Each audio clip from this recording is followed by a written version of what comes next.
Hi guys, and welcome to the final episode of the water cycle and water insecurity revision unit over here on my channel. Today we're going to be looking at water insecurity and managing supplies. As I say, this is episode 10, so I'll try to remember to link the rest of the playlist up here.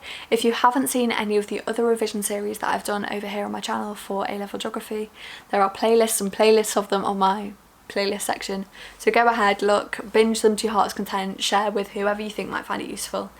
And yeah, let's just get straight on into this.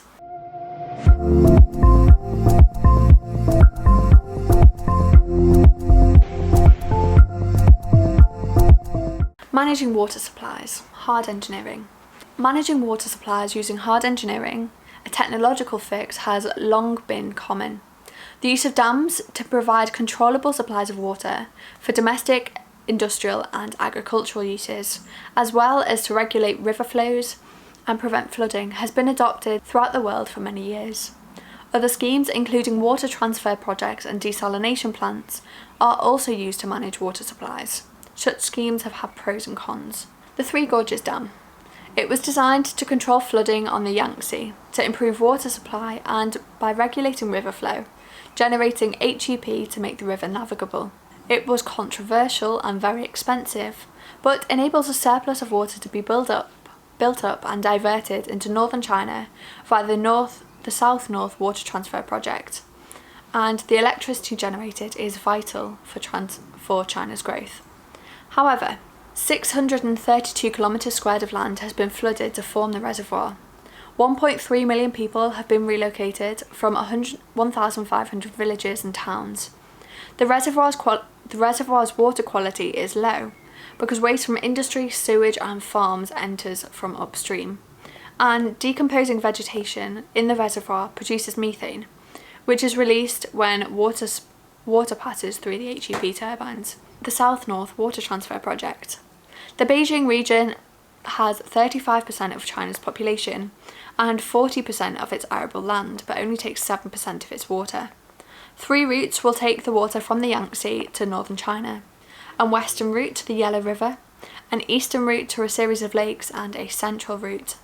The cost is $70 billion, due for completion by 2050. It will submerge 370 kilometres squared of land. 345,000 people will have to relocate. It risks draining too much water from southern China. The eastern route is industrial and risks further pollution. It will increase the risk of water shortages in Beijing and boost economic development, and it will reduce the abstraction of groundwater. Israel's desalination project. Israel's desalination plant provides a reliable and predictable supply of water. 5 plants were opened by 2013, taking water directly from the Mediterranean Sea. It aims to provide 70% of Israel's domestic water supplies by 2020. Each plant requires its own power station and adds to CO2 emissions, but much of the energy used is solar.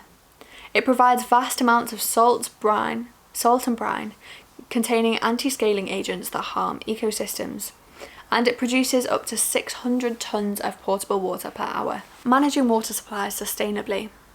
Water management in Israel. Israel's climate, natural geography and politics has forced it to manage its limited water supplies efficiently. The national water carrier was developed to transfer water from the Sea of Galilee in northern Israel to the highly populated centre of the country in the dry south. Israel's current water management system includes managing limited supplies through using smart irrigation, where drip systems allow water to slowly drip to plants' roots through a system of valves and pipes, reducing wastage and evaporation. It also recycles sewage for agricultural use. It reduces agricultural consumption and importing water in food as virtual water. It adopts stringent conservation strategies, and it manages demand by charging real value prices for water to reflect supply costs, which include ecosystem management. Israel also acquires new supplies by importing 50 million tonnes of water per year from Turkey by ship, and it also pipes seawater from the Red Sea and the Mediterranean to new inland desalination projects. Restoring aquifers in Saudi Arabia. In the 1980s, Saudi Arabia pioneered to use a circular irrigation system to grow enough water wheat to feed itself and its neighbours, using water from its own aquifers. Water levels within its aquifers fell sharply. Now the government imports grain and wheat farms have been abandoned to reduce demands upon aquifers supplying irrigation water. Holistic management in Singapore. Singapore is a small country and its 5.4 million people are urban. Singapore's neighbour, Malaysia, has traditionally supplied 80% of its water, but by 2010 this volume had halved. Per capita water consumption fell from 165 litres a day in 2000 to 150 in 2015, through metering the water supply and educating the public.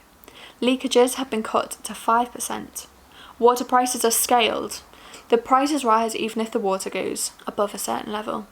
Subsidies provide the poorest citizens from expensive water, and the whole of Singapore is a water harvesting catchment.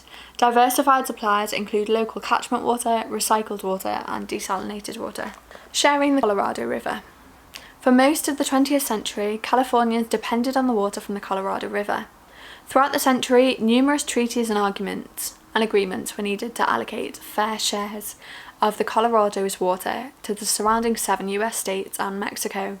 An agreement was originally made in 1922, the Colorado Compact, when the population was lower and the average rainfall was 10% higher.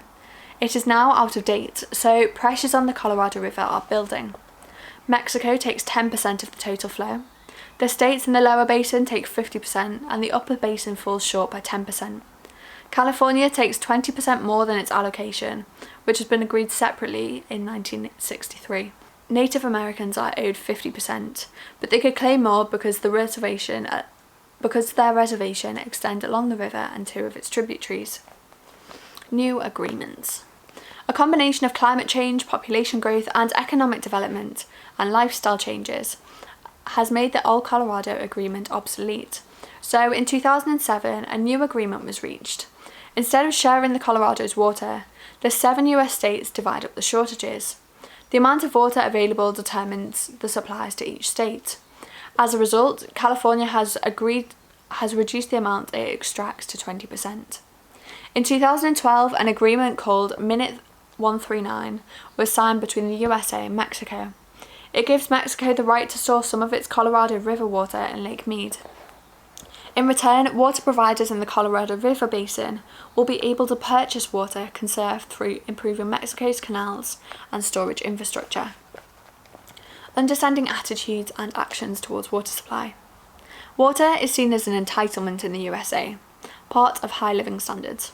However, increasingly, water restrictions are now occurring, which can create conflicts between water providers and users. The following actions and policies are now being considered and adopted. Domestic conservation. 30% of water could be saved by repairing leaks or metering supplies. Planting drought-tolerant plants in gardens and using smart irrigation systems could save even more. And reusing wastewater from sewage treatment for landscape irrigation or industry, or to recharge aquifers is also an option. Concrete storm drains could redirect and save stormwater into urban parks for irrigation. Farms use 80% of California's water. Reducing irrigation by 10% would actually double the amount of water available for urban areas. If smart planning were introduced, new housing would be permitted only where water supplies are adequate. Players in reducing water conflict. Across the world, efforts are being made to manage resources more effectively and reduce the risk of conflict. Key players include the United Nations. Its Economic Commission for Europe Water Conservation aims to protect and ensure the quantity, quality and sustainable use of transboundary water resources by helping with the cooperation and resolving issues. It was established in Helsinki to resolve water issues and adopted the Integrated Water Resource Management at basin scale. The IWRM is a policy setting out that water resources are an integral component of ecosystems, a natural resource and a socio-economic good. It provides coordinated water management of water, land and related resources in a sustainable way. The EU. Its Water Framework Directive and hydropower, agreed in Berlin in 2000, sets the targets to restore rivers, lakes, canals and coastal waters to good condition. The framework was a policy requiring basin-wide assessment of all risks to natural environments posed by new developments and national government agencies. The UK's Environment Agency, which check compliance with UK's frameworks, although this may change post-Brexit. And that is the end of this series. I hope you enjoyed. I hope you did learn something. As I say, there's a whole load of other series on my channel.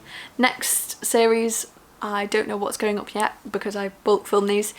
So let me know what you'd like to see down below, and I will see you same time, same place next week, Monday 4:30 PM for the start of a new revision series. Bye guys.